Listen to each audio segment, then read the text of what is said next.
Good morning বন্ধুরা, আমি সঙ্গীতা। আজকে আমি বানাবো দেখো মাছের কালিয়া। মাছের অনেক রকমের তো রেসিপি তোমাদের দেখালাম, আজ ভাবলাম একটু অন্য রকমের করে দেখাই। তাই আজকে আমি বানাবো মাছের কালিয়া। দেখো মাছের কালিয়া বানানোর জন্য আমি নিয়ে নিয়েছি 3 পিস মাছ।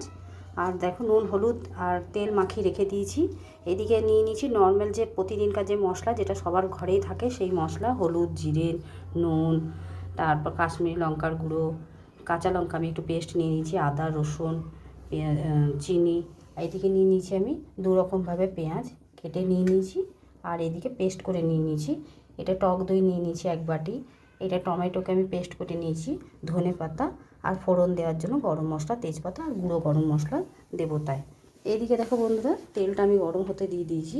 এবারে আমি তেলটার মধ্যে মাছগুলো দিয়ে দেবো।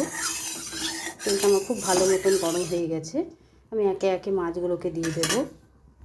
দেখো বন্ধুরা, মাছগুলো আমি কড়াইয়ের মধ্যে দিয়ে দিয়েছি। তেলটা খুব ভালো মতন গরম হয়ে গেছে। এবার মাছগুলোকে 2 পিস লাল করে ভেজে নেব, তারপর তুলে নিয়ে তারপর তোমাদেরকে আবার দেখাবো। এখন আমি এইভাবে কিছুক্ষণ মাছগুলোকে ভেজে নিই এপিট ওপিট করে। দেখো বন্ধুরা, মাছগুলো আমি তুলে নিলাম। দেখো তুলে আমি নিয়েছি। খুব মাছগুলো ফুটছিল তাই তোমাদের দেখাতে পারলাম না, ভাজাটা ঢাকা দিয়ে দিয়েছিলাম, তেলগুলো ছিটছিল। এবারে আমি ওই তেলের মধ্যে দিয়ে দেবো কিছুটা পেঁয়াজ। এবার পেঁয়াজটাকে আমি লাল করে ভেজে নেব, বেরেস্তা করে নেব। তোমরা চাইলে পেঁয়াজটা দিয়েও রান্না করতে পারো, কিন্তু আমি ভেজে তুলে রেখে দেবো পেঁয়াজটা।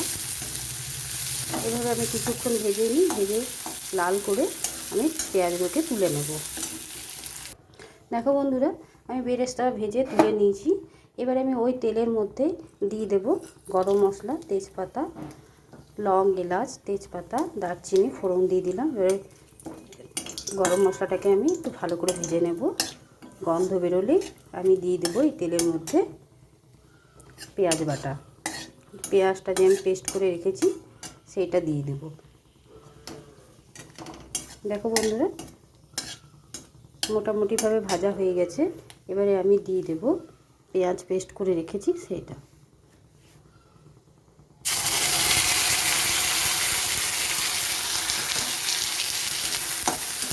এবারে পেঁয়াজটাকে আমি কিছুক্ষণ এইভাবে কষিয়ে নেব। এভাবে আমি কিছুক্ষণ কষিয়ে নিই, তারপর আবার তোমাদের কাছে ফিরে আসি। দেখো বন্ধুরা, পেঁয়াজটাই তেল ছেড়ে গেছে, অনেকটা শুকিয়ে এসছে। এবারে আমি দিয়ে দেবো আদা রসুনের পেস্ট। আর আমি সম্পূর্ণ রান্না করছি সর্ষের তেলে। এই মাছের কালিয়াটা সর্ষের তেলেই বানাবে, তাহলে টেস্টটা খুব ভালো হবে। এভাবে আমি আদা রসুনটাকেও পেঁয়াজের সাথে একটু কিছুক্ষণ কষিয়ে নেব, এইভাবে যাতে কাঁচা গন্ধটা না থাকে। তারপর আমি একে একে সমস্ত মশলাগুলো দেব। এখন আমি কিছুক্ষণ কষিয়ে নিই। দেখো বন্ধুরা, আদা রসুনের পেস্টটাও ভালো মতো কষানো হয়ে গেছে।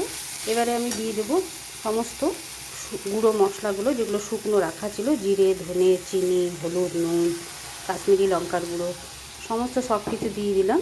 এবারে এই মশলাগুলো আরও কিছুক্ষণ কষিয়ে নেব, যাতে কাঁচা গন্ধটা না থাকে। সেইভাবে আমি যতক্ষণ না গন্ধটা যায় ততক্ষণ আমি কষিয়ে নেব। এইভাবে আমি কিছুক্ষণ কষিয়ে নিয়ে আবার তোমাদের কাছে আমি ফিরে আসব। দেখো বন্ধুরা, মশলাটাও খুব ভালো মতন কষানো হয়ে গেছে। ওপর থেকে দেখো তেল ছেড়ে দিয়েছে। এবারে আমি দিয়ে দেব পেস্ট করে রাখা টমেটো।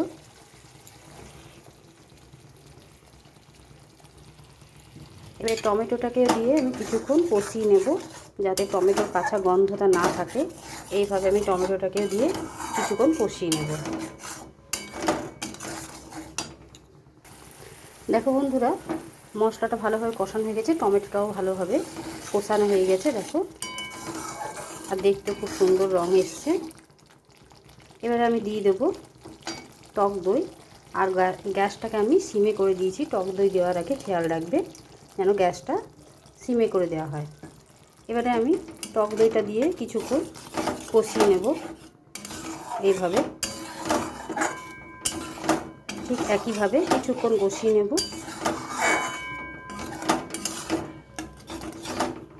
এইভাবে আমি টক দইটা দিয়ে কিছুক্ষণ কষিয়ে নিয়ে আবার তোমাদের কাছে ফিরে আসবো।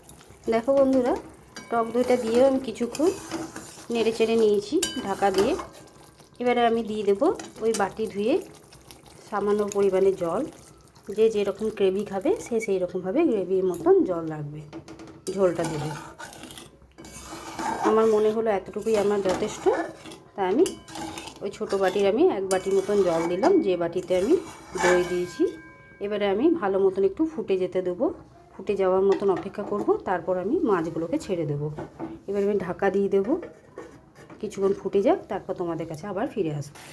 দেখো বন্ধুরা, ঝোলটা ফুটে এসছে। এবারে আমি মাছগুলোকে একে একে ছেড়ে দিচ্ছি।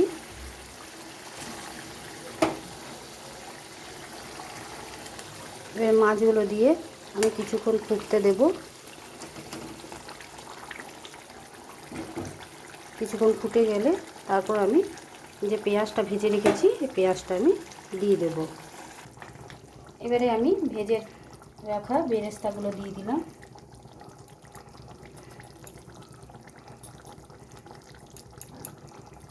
বেরেস্তাটা দিয়ে কিছুক্ষণ একটু ফুটতে দেবো, তারপর আমি ধনেপাতা দিয়ে দেবো। এবারে দেখো বন্ধুরা, আমি কিছুটা ধনেপাতা দিয়ে দিলাম। ধনেপাতাটা তোমাদের যদি মনে হয় তো তোমরা দিতে পারো, আর না হলে না দেবে। আর দিয়ে দেবো সামান্য পরিমাণে গরম মশলা।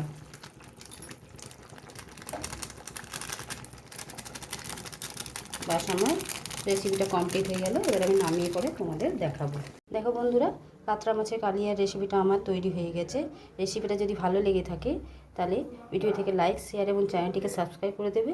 আর বাড়িতে অতি অবশ্যই বানিয়ে খেয়ে দেখবে আর সবার সাথে শেয়ার করে দেবে। এখনকার মতন এতটুকুই, আবার পরের দিন অন্যরকম রেসিপি নিয়ে তোমাদের কাছে ফিরে আসবো।